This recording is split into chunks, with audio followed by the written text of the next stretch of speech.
Hey guys, thanks for watching MP Educations. Today we are going to discuss class 10 chemistry. अभी chemistry का first lesson ही कर रहे हैं हम लोग, केमिकल रिएक्शन एंड इक्वेशन, उसका पार्ट 2 पढ़ेंगे हम लोग, ठीक है? सब ने अपना एस्ट्रम लेके बैठ गए? ओके। अभी देखो लास्ट क्लास में तो 5 कैरेक्टरिस्टिक समझाया था। किसी ने मुझे फोन किया था और बोला था कि सिर्फ 2 कैरेक्टरिस्टिक्स होने से क्या वो केमिकल रिएक्शन कहलाएंगे? But this is not the case, there can be more than one, मतलब 2 भी हो सकता है, 3 भी हो सकता है। मतलब जिसमें बबल्स फॉर्मेशन हुआ, इट इज नॉट नेसेसरी कि बबल्स फॉर्मेशन होगा और गर्मी होगा। बबल फॉर्मेशन, गर्म या फिर कलर चेंज या फिर कोई भी जो 5 है, इसमें 5 का 5 भी दिखा सकता है एनी। ओके, सो ये क्लियर हो गया तुम लोगों का डाउट। अभी आज पढ़ेंगे हम लोग केमिकल इक्वेशंस। केमिकल इक्वेशंस देखो, केमिकल इक्वेशंस क्या है? देखो हम लोग पहले तो समझ लो कि क्यों इक्वेशंस क्या है। इक्वेशंस में इक्वल साइन रहेगा, बट यहाँ पे इक्वेशंस में क्या रहेगा? दिस सिंबल इज यूज्ड, ठीक है? जहाँ पे एरो हेड होगा उस पे प्रोडक्ट रहेगा, और जहाँ पे ये वाला पार्ट होगा दैट मींस यहाँ पे रिएक्टेंट्स रहेगा। रिएक्टेंट प्रोडक्ट याद है ना? ठीक है। अच्छा, तो अभी देखो पहला जो मैंने रिएक्शंस या फिर 5 जो कैरेक्टरिस्टिक लिखा था, उसमें क्या लिखा था? बड़ा बड़ा स्टेटमेंट लिखा था, याद है कि नहीं? मतलब एग्जांपल जो दिया था हमने, when zinc granules are added to sulphuric acid, ऐसे पूरा लिखा था ना। अब इसको हर वक्त लिखना या फिर प्रोसेस करना, it is not a convenient method, right? So इसको हम लोग क्या करेंगे, उसको अगर मैथमेटिकली कुछ लिख सकते हैं, ठीक है, in the form of some equations, then it will be easier for you also, for us also, right? क्यों? क्योंकि तुम्हारा लिखने का झंझट कम हो जाएगा। Science is all about your understanding, it is never is like science में हम लोग कुछ चीज, अगर 5 मार्क का भी क्वेश्चन है ना, तो इट इज नॉट नेसेसरी कि 2 पेज तुमको लिखना है। You will get this much and you will get 5 marks, right? क्यों? Because according to the question तुम पॉइंट वाइज आंसर लिखो तो तुम्हें मिल जाएगा। तो अभी क्या है, केमिकल इक्वेशंस क्या है? देखो क्या बोला, the method of representing a chemical reaction with the help of symbols and formula of the substance involved is known as chemical equations। तो पहले तो इसका मीनिंग लिख लो तुम लोग बुक से देख के। क्या लिखोगे? the method of representing, मैं नहीं लिख रहा हूँ समय बचाने के लिए, तो क्या लिखोगे? the method of representing a chemical reaction, एक chemical reaction को represent करने के लिए we take the help of symbols and formula। symbols मतलब हाइड्रोजन को HY पूरा नहीं लिख के H2 लिख देंगे, जिंक को Zn नहीं लिख के Zn लिख देंगे, शॉर्ट में सिंबॉलिक फॉर्म में लिखेंगे, such that it forms a kind of equation। so such equations are called chemical equations। समझ में आया chemical equations क्या है? अभी देखो हम लोगों को एक एग्जांपल ले लेते हैं। पहले सब चीज है वो तुमको एग्जांपल लिख के करना है, हाँ, और नोट डाउन करना सब। तो पहला वाला जो किया था रिएक्शन कल, मतलब लास्ट क्लास पे, तो क्या था? जिंक, देखो पहले तो हम लोगों ने लिखा था कि when zinc is added to dilute hydrochloric acid then this and this are formed। उसको ये हम लोग अगर इक्वेशंस के फॉर्म में लिखेंगे तो क्या होगा? जिंक प्लस सल्फ्यूरिक एसिड, अच्छा sulphuric acid SULPHURIC, sulphuric acid, तो क्या होगा? जिंक सल्फेट और क्या रहेगा? हाइड्रोजन गैस, ठीक है? ये भी देखो, ये भी तुम लिखने से क्या हो गया, वो जो स्टेटमेंट लिखा था वो थोड़ा शॉर्ट हो गया, बट इसको भी और थोड़ा शॉर्ट करेंगे। How? By writing the symbols. इसको अगर सिंबॉलिकली लिखेंगे तो ये नहीं लिखेंगे, तो इसके बदले में क्या लिखेंगे? और जिंक को हम लोग रिप्रेजेंट करते हैं Zn से, सल्फ्यूरिक एसिड को किससे रिप्रेजेंट करते हैं हम लोग? H2SO4 से, ठीक है? 3 एसिड का नाम क्या था? एक बार रिवाइंड कर लो, देख लो कॉपी के पहले क्या क्या था? हाइड्रोक्लोरिक एसिड, सल्फ्यूरिक एसिड और नाइट्रिक एसिड, H2SO4, HCl और HNO3, ठीक है? तो ये हो गया सल्फ्यूरिक एसिड और जिंक सल्फेट। जिंक सल्फेट का फार्मूला होगा ZnSO4। अच्छा अभी बताओ फार्मूला किस किस का क्लियर नहीं है? आई होप सबको फार्मूला बनाना आता है। वैलेंसी याद है कि नहीं? हाइड्रोजन गैस वैलेंसी सिखाया था, फिर क्या सिखाया था वहां पे? क्रॉस जो करके निकालते थे। सपोज जिंक सल्फेट का SO4, हाँ, सल्फेट का 2 दे दिया, जिंक का 2 दे दिया, क्रॉस करने से ये 2 कैंसिल जाएगा तो रहेगा क्या? ZnSO4। सो जिन लोगों को ये सब पता नहीं है प्लीज क्लास 9 का कॉपी या बुक कुछ भी रेफर कर लो। मैं उतना डिटेल्स में अभी नहीं जाने वाला हूँ क्योंकि टाइम बहुत कम है, ठीक है। तो वो 9 का भी बात है, डिटेल्स मतलब वो 9 में सिखाया था वो, ठीक है। तो क्या हो गया, zinc plus H2SO4 gives 7SO4 plus H2, ठीक है। सो ये जो पार्ट है जो टेक प्लेस करता है रिएक्शन में, उसको वो क्या बोलते हैं हम लोग, रिएक्टेंट्स। मैंने पहले भी बोला था, रिएक्टेंट्स लिख लो। और जो पार्ट राइट हैंड साइड में होगा जो फॉर्म किया एज ए प्रोडक्ट, सो इसको नाम ही दे दिया हम लोगों ने प्रोडक्ट, ठीक है। तो एक है रिएक्टेंट, एक है प्रोडक्ट। तो क्या बोला देखो, the substance which combine is known as reactant. अगर रिएक्टेंट पूछे व्हाट इज रिएक्टेंट तो लिख देना वैसे नोट पे, द सब्सटेंस व्हिच कंबाइन और react are known as reactants, ठीक है। तो इसके लिखने के बाद दो नोट लिखना। नोट एक नंबर 1 लिखोगे क्या, द सब्सटेंस व्हिच कंबाइन और react are known as reactants, लिख देना, अंडरलाइन कर देना रिएक्टेंट्स को। नंबर 2 क्या लिखोगे, the new substance produced in a reaction are called products. So लिख देना, the new substance that are produced in a product in a reaction are called products, और products में अंडरलाइन कर देना, ठीक है। ओके, अभी देखो बैलेंसिंग, अच्छा इक्वेशन समझ में आ गया। अभी देखो इक्वेशन दो टाइप का है। क्या क्या टाइप है इक्वेशंस का, अच्छा एक है इक्वेशंस, अगर देखते हो तुम, equations are of two type, ठीक है। एक है तुम्हारा balanced chemical equation, balanced chemical equation, ठीक है। और होगा नंबर 2 अनबैलेंस्ड केमिकल इक्वेशन, ठीक है, अनबैलेंस्ड केमिकल इक्वेशन, ठीक है। ये लिख लेना, नेक्स्ट पार्ट में लिखना है। अभी देखो बैलेंस और अनबैलेंस में डिफरेंस क्या है। सपोज तुम्हें क्या होता है, रिएक्टेंट जितना कंबाइन करता है, सपोज तुम सोचो तुमने 3 ग्राम पानी लिया और 2 ग्राम नमक लिया शायद, तो जब तुम उसको मिलाओगे तो क्या होगा, टोटल जो मास है या फिर टोटल जो रिएक्टेंट्स है और प्रोडक्ट मिलेगा वो दोनों क्या होता है, इक्वल होता है। तो देखो यहाँ पे जिंक 1 था, यहाँ पे भी जिंक 1 ही है, सल्फर 1 है, सल्फर 1 है, ऑक्सीजन 4 है, ऑक्सीजन 4 है, हाइड्रोजन 2 है, हाइड्रोजन 2 है। So everything that is present in the reactant is same as that is present in the product. So हम लोग such kind of reaction जहाँ पे reactant side और product side में each element equal रहता है, we call it as balanced chemical equation, ठीक है। हम लोग उसको क्या बोलेंगे, balanced chemical equation। तो उसमें balanced chemical equation में arrow देख के लिख लेना, क्या लिखोगे, the balanced chemical equation has a equal number of atoms of different elements in the reactant and products। यहाँ पे अच्छे से लिखा हुआ है, जहाँ पे रिएक्टेंट साइड में और प्रोडक्ट साइड में ईच एलिमेंट इक्वल नंबर में होगा, उसको बोलेंगे हम लोग बैलेंस्ड केमिकल इक्वेशन, ठीक है। और अनबैलेंस्ड केमिकल इक्वेशन क्या होगा, सपोज इसके लिए तुम एग्जांपल ये दे देना, इसका डेफिनेशन लिख ला, उसके बाद एग्जांपल देके ये वाला लिख लेना, ठीक है। और अनबैलेंस में क्या करोगे, अनबैलेंस में तुम एग्जांपल ले लो, H2 plus O2 मिला के होता है H2O। देखो यहाँ पे हाइड्रोजन 2 है, यहाँ पे भी हाइड्रोजन 2 है, यहाँ पे ऑक्सीजन 2 है, लेकिन यहाँ पे ऑक्सीजन कितना है, 1 है। तो रिएक्टेंट साइड में एलिमेंट्स और प्रोडक्ट साइड में elements are not same, so since they are not same तो हम लोग बोलेंगे क्या, so it is a unbalanced chemical equation, ठीक है।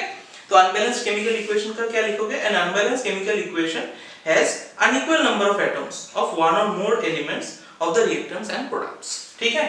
अनबैलेंस जो होगा वो क्या होगा, रिएक्टेंट्स और प्रोडक्ट्स में अलग अलग आएगा नंबर ऑफ एलिमेंट्स, ठीक है। तो उसको बोलेंगे अनबैलेंस्ड केमिकल इक्वेशन, ठीक है। तो ये तो अगर कोई प्रॉब्लम नहीं है, लेकिन जो अनबैलेंस्ड है our aim is to make them balance, क्योंकि रिएक्टेंट और प्रोडक्ट जितना लोगे, रिएक्टेंट जितना लोगे प्रोडक्ट भी उतना ही आना पड़ेगा एलिमेंट्स, तो उसको बैलेंस करना पड़ेगा हमको, ठीक है। समझ में आया था, ओके। अभी देखो जो अनबैलेंस पार्ट था ना, उसको बैलेंस करना है, H2 plus O2, तो क्या होगा, वो H2O होगा। तो ऑलवेज रिमेंबर जब तुम बैलेंस करोगे ना, तो तुम you can not right this thing on the this side, ठीक है। कोई भी चीज है A से आ गया तुमको, A सपोज A2 था, यहाँ से हो गया A, तो उसको बैलेंस करने के लिए you can not right 2 on this side, तुम यहाँ पे कुछ नहीं कर सकते, you can not modify anything on this part, जो करना है तुमको सामने करना है, ठीक है। तो इसको यहाँ पे 2 है तो यहाँ पे भी 2 आने के लिए हम लोग सामने 2 करेंगे, ठीक है। You can modify on this side only, ठीक है। और एक बात, कुछ पॉइंट समझ लो पहले। सपोज AB2 है, ठीक है, वहां से AB, suppose A plus A2 plus B आ गया सपोज, ठीक है ना। तो तुम देखो यहाँ पे B2 है तो obviously you can not right B2 है ना। तो यहाँ पे अगर 2 दोगे तो A2 और B2 हो गया। लेकिन देखो यहाँ पे A2 है ना, तो यहाँ पे अगर 2 है तो यहाँ पे तो एक ही है, कुछ नहीं है, मतलब यहाँ पे एक। तो what we want to do is we will take this 2, तो बन गया A2। देखो अभी A2 बनने के साथ when you write something here no, it does not only multiply with this one, it multiply also with this one. तो B क्या हो जाएगा, 2 2 4 हो जाएगा। तो B को यहाँ पे 4 बनाना है तो हम लोग क्या करेंगे, यहाँ पे 4 लिख देंगे सामने। समझ में आया मैं क्या बोला? अगर मान लो ऐसा है A3B2, सामने अगर 2 मल्टीप्लाई मतलब लिखा, so what does it mean, A अभी कितना हो गया, 3 2 6 हो गया, B कितना हो जाएगा, 2 2 4 हो जाएगा, ठीक है। वो मैंने बोलना चाहा कि जब तुम सामने लिखते हो तो ये सिर्फ नहीं होगा चेंज, इसके साथ जो है, अगर 3 एलिमेंट है, सपोज C5 है, मतलब C 5 2 10 हो जाएगा नंबर ऑफ एलिमेंट्स। ये तुम्हें समझ लेना है, ठीक है। एक एक करेंगे हम लोग, सब इजी हो जाएगा फिर। देखो इसका ही एग्जांपल यहाँ पे देखते हैं। H2 है, ओके H2 है फाइन, O2 भी है, लेकिन हमको यहाँ पे O कितना है, O 1 है। So obviously we cannot write O2 here because the formula of what we cannot change is change to H2O2 of course। तो O यहाँ पे 2 है तो हमको यहाँ पे ही 2 लेना है। तो देखो यहाँ पे 2 लिखने के साथ ऑक्सीजन तो 2 हो गया, लेकिन हाइड्रोजन कितना हो जाएगा, 2 2 4। तो यहाँ पे 2 है तो सामने क्या लेने से 4 होगा, 2। सो 2 2 4 हाइड्रोजन, 2 2 4, यहाँ पे भी हाइड्रोजन 2 2 4। ऑक्सीजन 2 था, यहाँ पे भी ऑक्सीजन 2 है, कुछ नहीं मतलब यहाँ पे 1 पकड़ लो, सो 2 1 2, ठीक है। तो ये हो गया बैलेंस। ये एक सिंपल सा बैलेंस दिखाया, अभी जब करेंगे धीरे धीरे तो सब कुछ क्लियर हो जाएगा, ठीक है। समझ में आया था? ओके अभी देखो नेक्स्ट पार्ट में क्या बोला, how can you make the equation more informative. Informative मतलब तुम सोचो जब तुम एक स्टेटमेंट लिखते हो ना, तब उसमें बहुत सारा information you can add, right. जब लेकिन इक्वेशंस तुम बनाते हो उसमें से कुछ इंफॉर्मेशन मिसिंग हो जाता है। सो उसको हम लोग इक्वेशंस में ही कैसे ऐड कर सकते हैं। सो देयर आर 3 वेज, ठीक है। फर्स्ट वे इज, बाकी 2 वे दिखाता हूं। फर्स्ट वे क्या है, by indicating the physical state. अभी मान लो फिजिकल स्टेट मतलब क्या है, वो चीज कौन सा स्टेट में रहेगा। That means if you consider metal, वो हमेशा जनरली क्या होता है, जनरली सॉलिड स्टेट में होता है। एसिड वगैरह किस स्टेट में होगा, लिक्विड स्टेट में होगा, पानी लिक्विड स्टेट में होगा। So this is another state.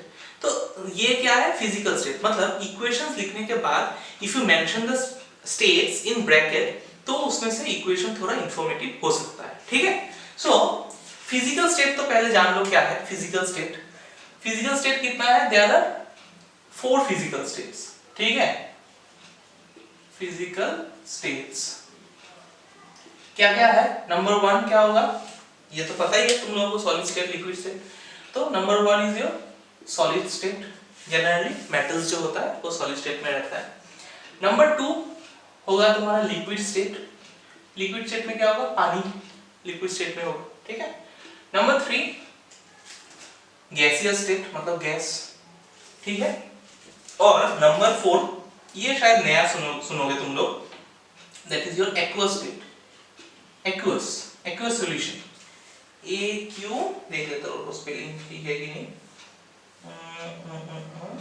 AQUEOUS, ठीक है, एक्वस स्टेट। तो सॉलिड स्टेट को हम लोग किससे रिप्रेजेंट करेंगे, S से, स्मॉल s से। लिक्विड स्टेट को स्मॉल l से, गैसियस स्टेट को स्मॉल g से, और एक्वस स्टेट को हम लोग किससे रिप्रेजेंट करेंगे, AQ। नाउ अभी तुम्हारा क्वेश्चन आएगा what is aqueous state. Aqueous state मतलब ऐसा कुछ डिफरेंट स्टेट नहीं है। सपोज तुम एसिड पकड़ लो, एसिड में क्या रहता है, पानी के साथ मिला हुआ होता है ना। एसिड जो आता है लिक्विड स्टेट में, उसमें क्या रहता है, सपोज सल्फ्यूरिक एसिड लो या फिर नाइट्रिक एसिड लो, कुछ भी एसिड लो, उसमें पानी मिक्स होता है ना। So where a solution where it is diluted or water is mixed in the solution even in a small amount, then उसको हम लोग क्या बोलते हैं, aqueous state. ठीक है, तो जो एसिड होगा या फिर बेस होगा वो लिक्विड स्टेट में रहेगा, उसको हम लोग जनरली aqueous state से रिप्रेजेंट करेंगे. ठीक है, और प्रेसिपिटेट के बारे में तो पढ़ा था लास्ट क्लास में, अगर नहीं देखा होगा मैं यहाँ पे कहीं डिस्क्रिप्शन में डाल दूंगा, तो वहां पे देख लेना, जहाँ पे मैंने विद एग्जांपल, लाइव एग्जांपल देके दिखाया था प्रेसिपिटेट के बारे में. प्रेसिपिटेट क्या होता है? अनडिसॉल्व सॉलिड. कुछ एक सॉलिड है जो अनडिसॉल्व होता है, रिएक्शन में फॉर्म होता है. ठीक है, सो वो भी एक स्टेट नहीं, लेकिन कभी-कभी लिखना पड़ता है हम लोगों को, तो वो नंबर 5 देके प्रेसिपिटेट लिख लेना, प्रेसिपिटेट. ठीक है, तो प्रेसिपिटेट का मैंने क्या बोला था, स्मॉल में पीपीटी डॉट ऐसे लिखता है. ठीक है, so these are the ways by which we can represent. तो इसके अंदर में मैं दो एग्जांपल लेके दिखाता हूं. नंबर 1 एग्जांपल, पहला वाला लेते हैं. When zinc granules are added to dilute sulphuric acid. तो क्या था, जिंक ग्रैन्यूल मतलब Zn plus added to sulphuric acid मतलब H2SO4. ठीक है, तो वो क्या देगा, जिंक सल्फेट देगा, तो वो हो जाएगा ZnSO4. ठीक है, प्लस क्या देगा, हाइड्रोजन गैस प्लस H2. अभी ये जो इक्वेशन लिखा ये जनरल इक्वेशन है. ठीक है, बैलेंस्ड इक्वेशन है, बैलेंस तो पहले करना ही है तुमको. फिर क्या लिखोगे, उसमें स्टेट्स मेंशन करेंगे. तो स्टेट्स क्या होगा, generally zinc is a metal, तो जिंक ग्रैन्यूल्स मतलब जिंक का टुकड़ा या फिर जिंक का फाइन पाउडर, वो किस स्टेट में रहता है, सॉलिड स्टेट में. So we will mention bracket में S सॉलिड. अभी हाइड्रोक्लोरिक एसिड, सल्फ्यूरिक एसिड कौन सा स्टेट में है, एसिड मैंने क्या बोला, एक्वस स्टेट, तो यहाँ पे लिख दो ब्रैकेट में AQ मतलब एक्वस स्टेट. ठीक है, ये जो ZnSO4 भी होगा वो भी किस स्टेट में होगा, एक्वस स्टेट में भी होगा, क्योंकि because it is a solution again, तो वो भी हो गया तुम्हारा एक्वस स्टेट. और हाइड्रोजन, हाइड्रोजन क्या है, गैस, तो गैस को हम लोग G से रिप्रेजेंट करेंगे. तो हमने क्या किया, इक्वेशंस को इंफॉर्मेटिव बनाया बाय राइटिंग द स्टेट्स. अभी गैस को कभी-कभी ऐसा एक सिंबल से भी लिखते हैं, अपवर्ड एरो. ठीक है, मतलब इट इज रिप्रेजेंटिंग गैस. और प्रेसिपिटेट को लिखते हैं हम लोग डाउनवर्ड्स एरो, रिप्रेजेंटिंग कि वो नीचे जमा हो जाता है. ठीक है, ये कभी-कभी मेंशन करेंगे हम लोग. सो नंबर 2 एग्जांपल लेते हैं. क्या देखो, रिएक्शन दिखाया है एक लाइम वाटर और कार्बन डाइऑक्साइड गैस का. ठीक है, सो व्हेन लाइम वाटर, अच्छा लाइम वाटर मैंने बोला था क्या लिखने के लिए, कैल्शियम ऑक्साइड बोला था ना, एक लाइम और क्विक लाइम बोला था. ठीक है, और लाइम वाटर होता है कैल्शियम हाइड्रोक्साइड. ठीक है, तो लाइम वाटर को जब कार्बन डाइऑक्साइड गैस में से तुम पास करोगे, से एग्जांपल लेके दिखाता हूं. व्हेन लाइम वाटर मतलब CaOH2, lime water is pass through carbon dioxide gas, मतलब उसमें से अगर कार्बन डाइऑक्साइड गैस पास कराओगे, देन क्या होगा, एक व्हाइट प्रेसिपिटेट फॉर्म होगा. ठीक है, कि किसका प्रेसिपिटेट फॉर्म होगा, कैल्शियम कार्बोनेट का, CaCO3, ये होता है प्रेसिपिटेट. और क्या होगा, उसके साथ वाटर फॉर्मेशन होगा. ये सब रिएक्शन और धीरे-धीरे पढ़ेंगे. ठीक है, ये अभी के लिए जस्ट एग्जांपल हिसाब से याद कर लो. ये क्यों होता है, कैसे होता है, हम लोग है इस चैप्टर में ही है, वो पढ़ेंगे. तो what is calcium hydroxide, calcium oxide hydroxide को हम लोग क्या बोलते हैं, लाइम वाटर. तो लिख लो लाइम वाटर, इजी होगा, बाद में रहेगा ये दिमाग में. कार्बन डाइऑक्साइड तो पता है, कैल्शियम कार्बोनेट ये होगा, कैल्शियम कार्बोनेट नाम तो याद होगा, नहीं तो लिख लो कैल्शियम कार्बोनेट. ठीक है, और वाटर तो पता है, या लिख दो, लिख लेना खुद से. तो एक्वस लाइम वाटर मतलब ये क्या होगा, एक्वस सॉल्यूशन होगा. ऑफ कोर्स मैंने बोला था वाटर के साथ जो चून है, चून वो ऐड करना पड़ता है. तो AQ, this is our aqueous state. Carbon dioxide क्या है, गैस है, तो either you mention that symbol और G, मैं G लिखता हूं. ठीक है, अभी ये क्या बोला मैंने, व्हाइट प्रेसिपिटेट फॉर्म करता है. तो प्रेसिपिटेट का डेफिनेशन में क्या था, अनडिसॉल्व सॉलिड. तो इसका प्रेसिपिटेट का कलर क्या होगा, व्हाइट. तो लिखेंगे यहाँ पे व्हाइट PPT, व्हाइट प्रेसिपिटेट. तो अनडिसॉल्व सॉलिड ही है ना अल्टीमेटली, तो इसमें क्या लिखेंगे, सॉलिड स्टेट ही लिखना. ठीक है, प्रेसिपिटेट को हम लोग जनरली सॉलिड स्टेट ही मानते हैं, तो उसको S से ही रिप्रेजेंट करना. और जो कार्बन डाइऑक्साइड वाटर है, ये देखो ये वाटर है ना, ये प्योर वाटर है, तो उसमें हम लोग लिक्विड मेंशन करेंगे. ठीक है, प्योर वाटर को सिर्फ लिक्विड लिखना, बाकी जो है सॉल्यूशन ये सब एक्वस सॉल्यूशन होगा, AQ लिखना. समझ में आया ये? ओके. अभी देखो जो सेकंड वाला पार्ट है वो क्या है, Number 2, how can you make the equation more informative by indicating the heat change. अभी मैंने उस दिन बोला था heat change मतलब heat release भी हो सकता है, heat absorb भी हो सकता है। अभी अगर ध्यान से याद करो लास्ट क्लास मैंने दो टाइप का बोला था, एक है एक्सोथर्मिक रिएक्शन, एक है endothermic reaction. What was exothermic reaction? The reaction in which heat is released, जहां पे तुम्हारा हीट रिलीज होगा उसको बोलेंगे हम लोग एक्सोथर्मिक रिएक्शन, और जहां पे हीट एब्सॉर्ब होगा उसको बोलेंगे हम लोग एंडोथर्मिक रिएक्शन। ठीक है, तो इसके हीट चेंज में क्या होगा, एक होगा तुम्हारा एक्सोथर्मिक रिएक्शन। ठीक है, डेफिनेशन मैं लिखा के नहीं दे रहा हूं बिकॉज आई बिलीव तुमने लास्ट क्लास में नोट कर लिया था। एक्सोथर्मिक, ठीक है, एक हो गया तुम्हारा एक्सोथर्मिक और एक क्या हो गया नंबर बी तुम्हारा एंडोथर्मिक। यहाँ पे क्या होगा, हीट एब्सॉर्ब होगा। तो एक चीज याद रखना, जब वो एक्सोथर्मिक रिएक्शन होगा ना, एक्सोथर्मिक रिएक्शन, तो हीट चेंज को समझाने के लिए हम लोग क्या लिखते हैं, प्लस हीट। ठीक है, और क्या लिखेंगे, और प्लस एनर्जी। ठीक है, या फिर हम लोग लिखते हैं प्लस हीट एनर्जी। तो जनरली हम लोग प्लस हीट लिखने से समझ में आ जाएगा। यहाँ पे भी लिखेंगे प्लस हीट, वहां पे भी प्लस हीट ही लिखेंगे। जब एनर्जी में हीट रिलीज किया, if you remember the last class video, वहां पे मैंने दिखाया था एक डब्बे में चून के साथ पानी ऐड कर दिया तो हीट रिलीज हुआ। तो वो कहाँ पे हुआ, प्रोडक्ट साइड पे या रिएक्टेंट साइड पे?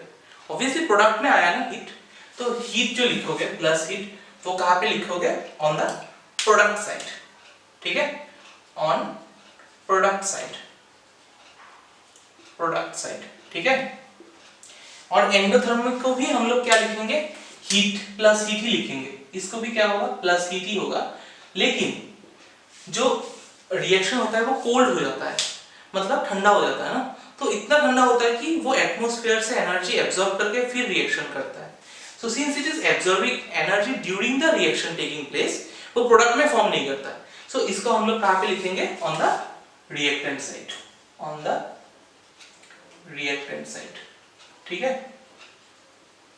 तो ऐसे अगर याद नहीं रहेगा तो याद रखना, एंडोथर्मिक में उसको हम लोग एलएचएस में लिखेंगे इक्वेशन का, और ये प्रोडक्ट साइड मतलब आरएचएस में लिखेंगे, राइट हैंड साइड में लिखेंगे।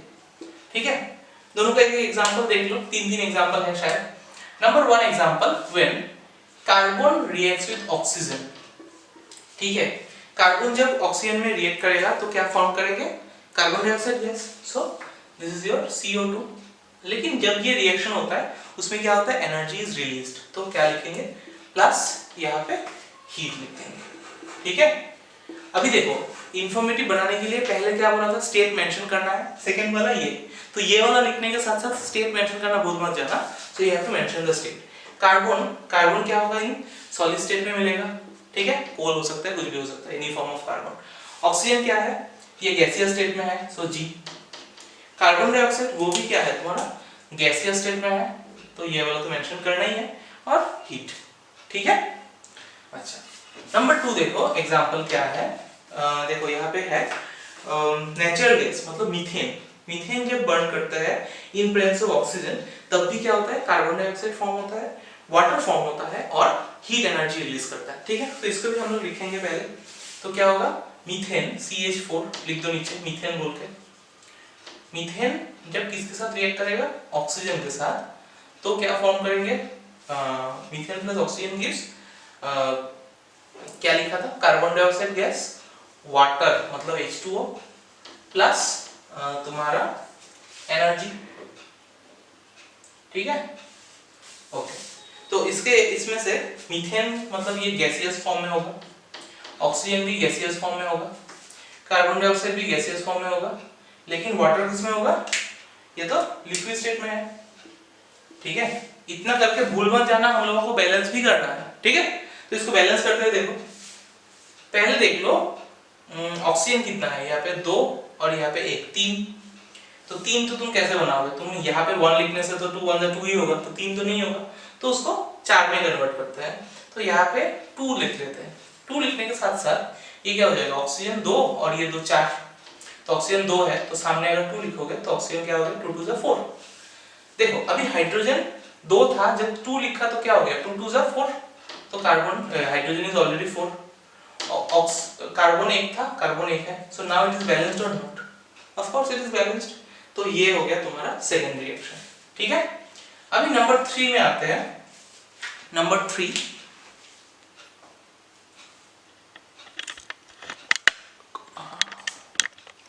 नंबर 3 में क्या होगा देखो, सेम चीज बोला जो हम लोगों का ग्लूकोज। ग्लूकोज जब रेस्पिरेशन जो होता है ना, बायोलॉजी में तो किया ही होगा रेस्पिरेशन। रेस्पिरेशन में क्या होता है कि when glucose is broken down into क्या, कार्बन डाइऑक्साइड, वाटर और एनर्जी।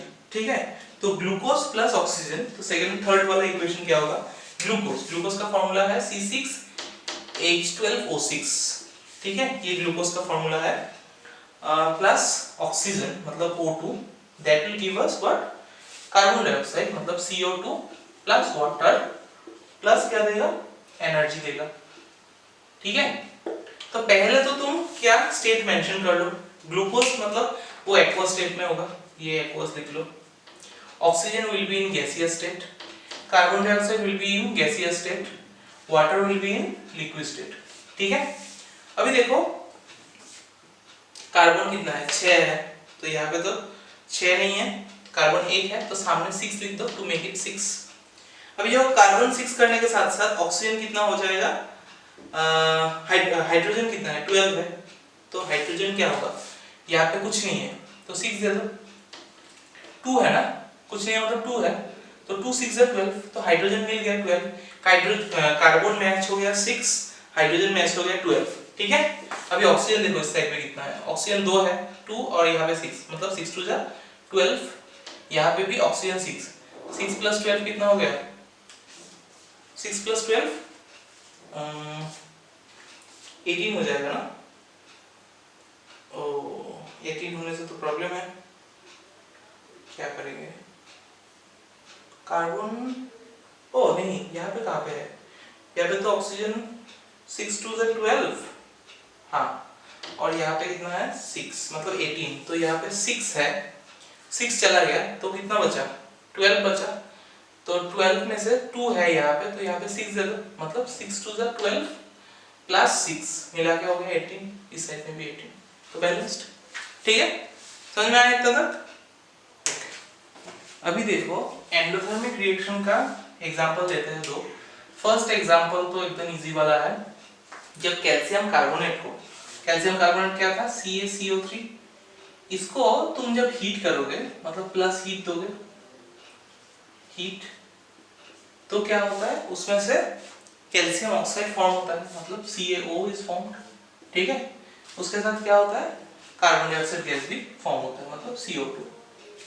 ठीक है, तो पहले तो उसको स्टेट्स लिख लो, ये क्या होगा, चून है, सॉलिड स्टेट में रहेगा, हीट तो हीट दे दिया, कैल्शियम ऑक्साइड भी तुम्हारा वो सॉलिड स्टेट में ही रहता है, और कार्बन डाइऑक्साइड गैसियस स्टेट में, तो G लिखो। ठीक है, फिर देखो हीट तो लिखा हम लोगों का, सेकेंड इंफॉर्मेशन भी पूरा।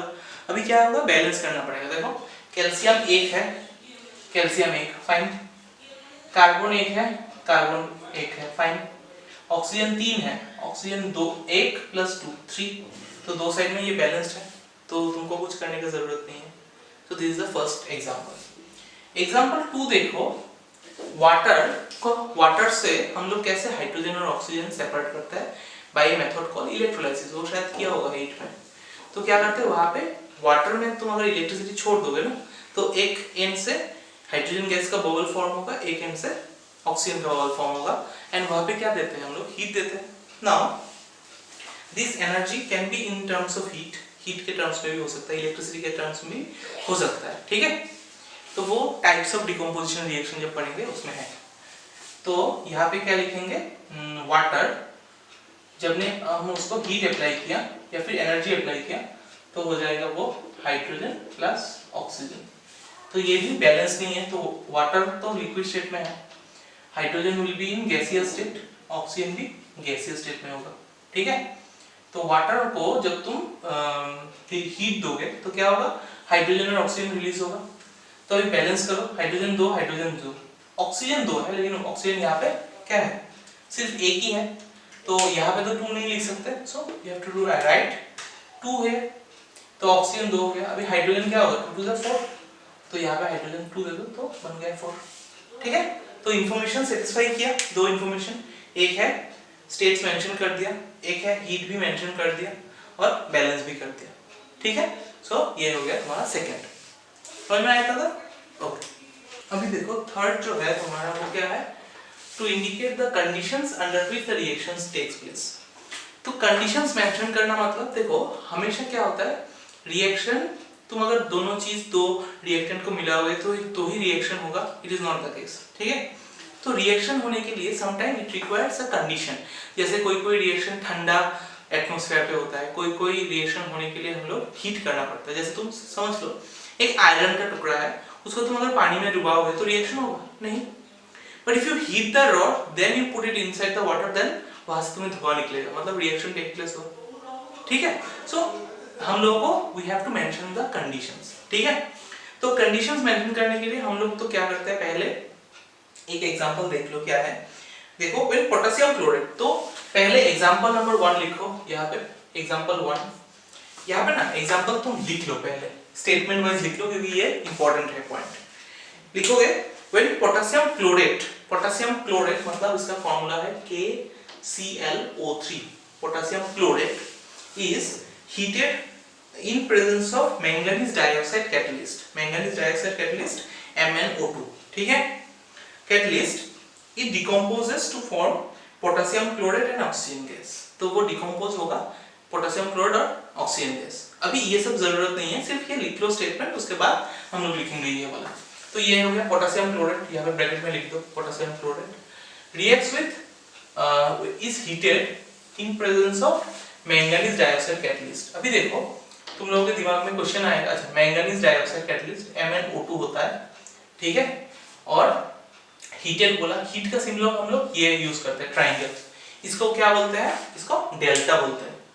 It is used to represent heat, HEAT लिख सकते हो या फिर सिंबॉलिकली ये भी रिप्रेजेंट कर सकते हो व्हेन इट इज द, मतलब ये अगर इस साइड पे लिखते हैं, ठीक है, तब लिखना पड़ता है, उस साइड में प्लस हीट वो डेल्टा लिख सकते हो। ओके, हीट की जगह ये डेल्टा सिंबल यूज कर सकते हो। Now the question is what is KMnO3। अच्छा, ये ब्रेक होके क्या फॉर्म करेगा, KCl पोटेशियम क्लोराइड फॉर्म किया और ऑक्सीजन गैस फॉर्म किया। ठीक है, ठीक है, अभी ये जो है ना पोटेशियम क्लोराइड वो होता है तुम्हारा सॉलिड स्टेट में, तो S लिख लो। KCl क्या है, वो भी सॉलिड स्टेट में ही रहेगा, और ऑक्सीजन क्या है, वो तो गैस है, तो वो गैसियस स्टेट में रहेगा। तो यहां से तुमको दो चीज जानने का जरूरत है। फर्स्ट इज योर ये, इसको बोलते हैं हम लोग डेल्टा, ठीक है, to represent heat, to represent heat, ठीक है, ये तो लिख लो साइड में। अभी सेकंड बात क्या है, कैटलिस्ट। कैटलिस्ट क्या है, एकदम सिंपल बढ़िया एक एग्जांपल समझ लो। सपोज तुमको आलू का भाजी बनाना है, ठीक है, so what is required for making आलू भाजी, तुम बोलोगे आलू इज रिक्वायर्ड, ऑफ कोर्स, तेल चाहिए, ऑफ कोर्स, कढ़ाई चाहिए, आग चाहिए, ये सब तो है। फिर तुम बोलोगे कि सर मसालादार बनाना है, तो मसालादार बनाओ, नमक दो, मसाला दो, कुछ दो, तो ऐसे दे दिया तुमने, हो गया, तुम कर रहे हो कि हो गया। What you have to do, you have to have a what, एक हैंडल चाहिए ना, जिसको हम लोग बंगाली में बोलते हैं, क्या बोलते हैं उसको, हथौड़ी, हथौड़ी नहीं, कुछ मतलब सेनी, सेनी से हम लोग क्या करेंगे, उसको मिक्स करते हैं ना, मतलब we require something in our hand to mix it, right? So that is that anything that we are consuming, वो क्या केमिकल रिएक्शन में टेक प्लेस कर रहा है, नहीं, बट क्या होता है, उसको यूज करने से रिएक्शन का प्रोसेस या फिर फास्ट होता है। ठीक है, तुम अगर एक साइड में ही तेल में दे दोगे तो वो क्या हो जाएगा, एक साइड मतलब जल जाएगा ना, if you don't mix it. तो वो क्या कर रहा है, that is not taking part in a chemical reaction, but it is increasing the speed of reaction, right. So catalyst का भी सेम ही काम है। कैटलिस्ट आर दो substances which does not take place in a chemical reaction। ये जो manganese oxide लिखा, यहाँ पे देखो प्रोडक्ट में कहीं पे नहीं है मैंगनीज का बात। Why? Because it is just a reactant, just a catalyst, जिसका काम क्या है, to increase और कहीं-कहीं decrease भी करना पड़ता है। ठीक है, तो कैटलिस्ट का काम है क्या, it does not take place in a chemical reaction, but क्या करना पड़ता है उसको, it does not take place in chemical reaction but either increases or decreases the speed of reaction, either increases or decreases the speed of reaction, the speed of reaction, ठीक है। तो that is how, ठीक है। अभी balance करना है, O3 है, यहाँ पे O2 है, K एक है, Cl भी एक है, तो प्रॉब्लम नहीं है। तो यहाँ पे अगर 3 दे देते हो तुम तो क्या हो जाएगा, 3 2 6। सिमिलरली यहाँ पे 3 है तो यहाँ पे 2 दे दो तो 3 2 6। 2 देने के साथ साथ K भी 2 हो गया, Cl भी 2 हो गया, तो K और C के पहले 2 दे दो, बैलेंस्ड हो गया। अभी देखो कौन कौन सा चीज मेंशन किया, पहले तो स्टेट मेंशन किया, ठीक है, हीट चाहिए कि नहीं ये मेंशन किया, और उसके साथ कैटलिस्ट, मतलब कौन सा कंडीशन के अंदर में होगा। If you don't use this the reaction will not take place, ठीक है। ये है तुम्हारा फर्स्ट एग्जांपल, ठीक है। अभी देखो सेकंड जो एग्जांपल है, एग्जांपल 2, वो भी ऐसा ही है। देखो carbon monoxide CO when reacts with hydrogen gas H2, तब क्या होगा, CH3OH, ये है तुम्हारा रिएक्शन। अभी के लिए जस्ट रिएक्शन जान लो। तो कार्बन मोनोऑक्साइड तो गैस, हाइड्रोजन भी गैस, ये हो जाएगा तुम्हारा लिक्विड स्टेट में अल्कोहल, ठीक है। इसको बोलते हैं क्या, मिथानॉल, ठीक है। तो ये सब तो तुम्हें पता है, लेकिन ये एक स्पेशल कंडीशन में ही होगा। क्या condition, you have to write the temperature 300 atmospheric pressure, atmospheric pressure में चाहिए 300, और क्या है 300 डिग्री सेल्सियस चाहिए, ये दोनों मेंशन करना ही है, ठीक है। और नीचे क्या बोला कि इसमें कैटलिस्ट क्या चाहिए, ZnO प्लस CO CrO2, ठीक है। ये क्या है, एक कैटलिस्ट है जिसका नाम है mixture of zinc oxide and chromium oxide, ठीक है। ये नहीं देने से तो रिएक्शन टेक प्लेस नहीं होगा। So you have to mention these are the special conditions, temperature, pressure और कैटलिस्ट, ठीक है। देखो आज हम लोग क्या करेंगे, केमिकल इक्वेशंस को कैसे बैलेंस करते हैं वो हम लोग जानेंगे पहले, ठीक है। तो उसके लिए क्लास 9 का थोड़ा बहुत नॉलेज होना जरूरी है। मैंने 9 में कैसे फॉर्मूलाज लिखते हैं वो सब सिखाया था, तो वो सब अगर नहीं पता है तो थोड़ा वो देख लो, फिर ही स्टार्ट करना, ठीक है। देखो सैंपल प्रॉब्लम 1 देखो पेज नंबर 12 में है, सैंपल प्रॉब्लम 1, ठीक है। तो क्या है, right the balance equation of the following cases. First बोला कि मीथेन बर्न्स इन ऑक्सीजन। अभी मीथेन का फॉर्मूला जानना जरूरी है, तो मीथेन का फॉर्मूला है CH4। तो देखो डायरेक्ट तुम कर सकते हो, समझ के करो। क्या बोला, मीथेन बर्न्स इन ऑक्सीजन, मतलब methane plus oxygen gives to form carbon dioxide and water, so CO2 plus water मतलब H2O। अभी देखो बैलेंसिंग करने के लिए तुमको जो इंफॉर्मेटिव वो होना है ना, इंफॉर्मेशन देना है, वो तुम दे भी सकते हो नहीं भी दे सकते हो, ठीक है। देने से अच्छा है गैस, लिक्विड, सॉलिड वो सब लिख लो अगर लिखना है तो। मैं अभी नहीं लिखूंगा तुम्हारे कन्वीनियंट के लिए। तो मीथेन, कार्बन डाइऑक्साइड, ऑक्सीजन मिलके कार्बन डाइऑक्साइड और वाटर।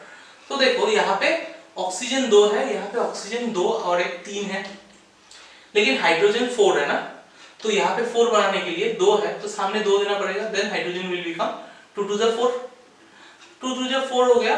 अभी देखो ऑक्सीजन भी कितना है 2 और यहाँ पे 2, मतलब 4 है ऑक्सीजन, लेकिन यहाँ पे कितना है 2 है, सो वी विल गेट 2, तो 2 2 4 हो गया। अभी कार्बन देखो, कार्बन 1 था, एक ही है, ऑक्सीजन 4 था, ऑक्सीजन 2 और यहाँ पे 2 मिलके 4 हो गया, हाइड्रोजन 2 2 4, हाइड्रोजन 4, तो बैलेंस्ड हो गया, ठीक है। समझ में अगर नहीं आया तो मैं फिर से एक बार दिखा रहा हूँ, ठीक है, देखो अच्छे से। CH4 plus O2 gives what, CO2 plus H2, ये था हम लोगों का इक्वेशन। अभी देखो कार्बन 1 है, कोई प्रॉब्लम नहीं है, ऑक्सीजन 2 और यहाँ पे 3 है तो एक कम है, हाइड्रोजन 4 है, तो हाइड्रोजन 4 है मतलब यहाँ पे अगर 2 है तो हमको 2 देना है, तब 2 2 4 हो जाएगा। At the same time oxygen भी 2 हो गया, तो यहाँ पे भी 2 है, तो ऑक्सीजन 4 है, सो ऑक्सीजन 2 है तो यहाँ पे क्या देंगे 2, तो 2 2 4, ठीक है। तो देखो hydrogen 4, hydrogen 4, oxygen 4, oxygen 4, carbon 1, carbon 1, सो बैलेंस्ड, ठीक है। अच्छा अभी देखो सैंपल प्रॉब्लम 2 क्या है,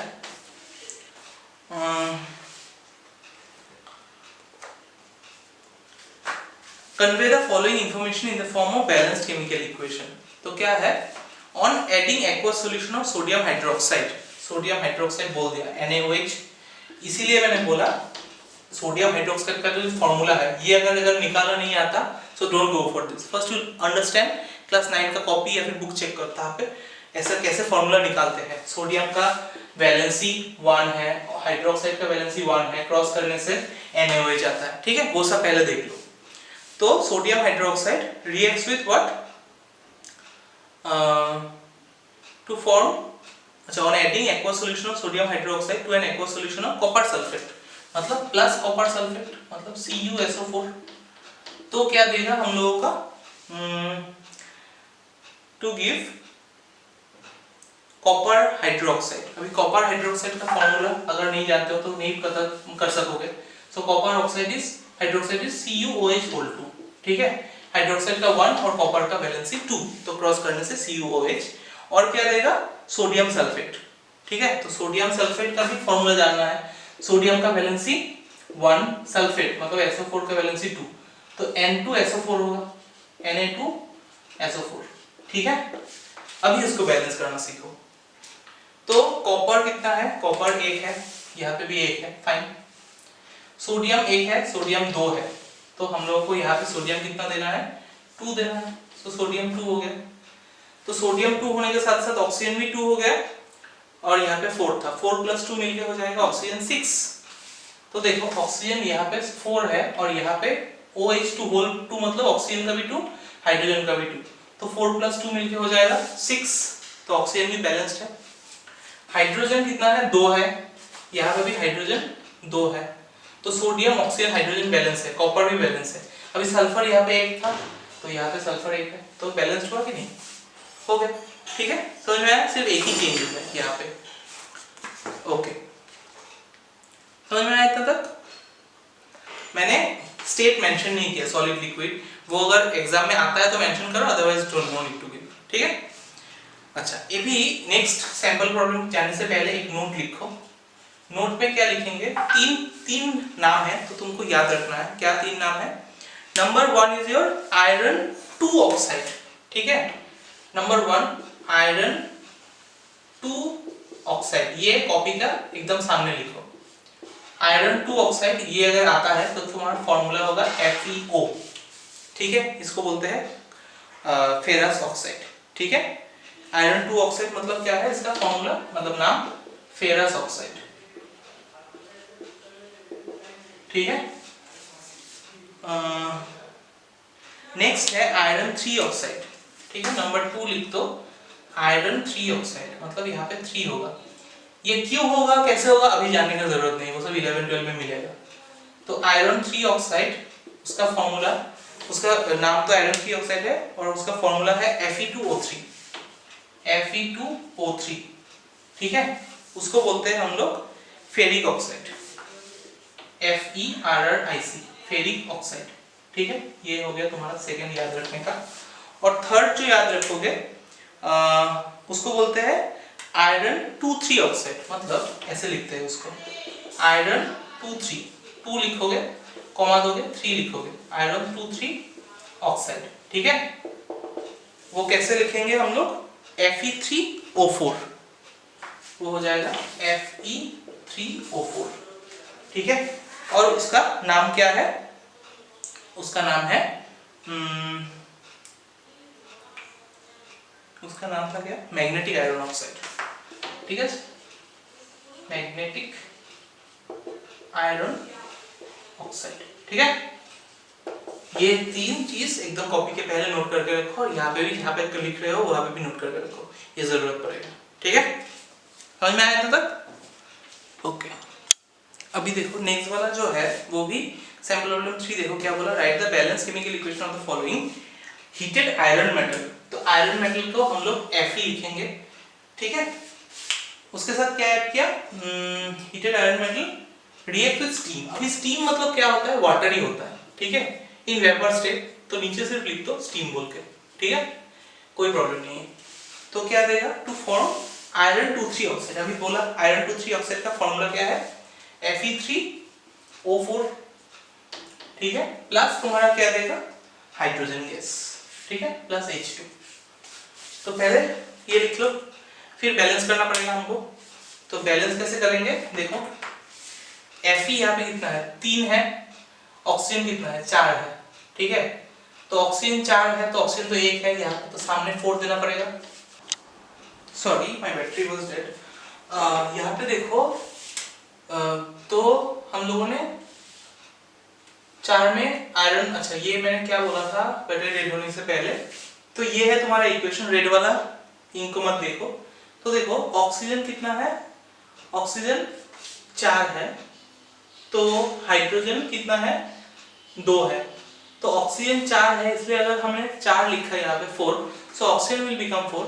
अभी हाइड्रोजन क्या हो जाएगा, 4 2 8, तो यहाँ पे 2 है तो हमको 4 देने से 4 2 8, ठीक है। तो ऑक्सीजन और हाइड्रोजन मिल गया। अभी आयरन कितना है, 3, तो यहाँ पे भी 3 मिला दिया, ठीक है। सैंपल नंबर 4 देखो क्या बोला, हाइड्रोजन और क्लोरीन मिलके हो गया हाइड्रोजन क्लोराइड। तो सिंपल सा है, हाइड्रोजन का हम लोग लिखते हैं H2, क्लोरीन का Cl2, और हाइड्रोजन क्लोराइड का फॉर्मूला है HCl, ठीक है।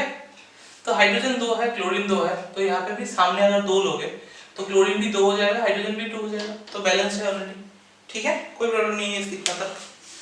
अच्छा अभी देखो क्वेश्चन नंबर, सैंपल नंबर 5 देखो क्या बोला कि hydrogen gas combines with nitrogen. Hydrogen gas मतलब H2 combines with nitrogen gas मतलब N2, और एमोनिया, एमोनिया का सिंबल होता है NH3, NH3 is your ammonia, ठीक है। ये याद नहीं रहेगा तो कॉपी के सामने फिर से लिख दो, एमोनिया लिख के NH3 लिखो, और एमोनियम अगर होता है ना, एमोनियम, तो वो होगा NH4, ठीक है। तो ये दोनों लिख लो, एमोनिया इज NH3, एमोनियम होने से NH4, ठीक है। अच्छा अभी देखो नाइट्रोजन 2 है, हाइड्रोजन 2 है, और हाइड्रोजन यहाँ पे कितना है, 3 है। तो यहाँ पे अगर तुम 2 लिखोगे तो हाइड्रोजन बन जाएगा 3 2 6, तो हाइड्रोजन 2 है तो सामने अगर 3 लोगे तो 3 2 6, तो हाइड्रोजन भी 6, यहाँ पे भी हाइड्रोजन 6, नाइट्रोजन 2 था, नाइट्रोजन 2 है, तो बैलेंस्ड हुआ कि नहीं, अल्टीमेटली दोनों साइड में हाइड्रोजन भी बैलेंस, नाइट्रोजन भी बैलेंस्ड, ठीक है।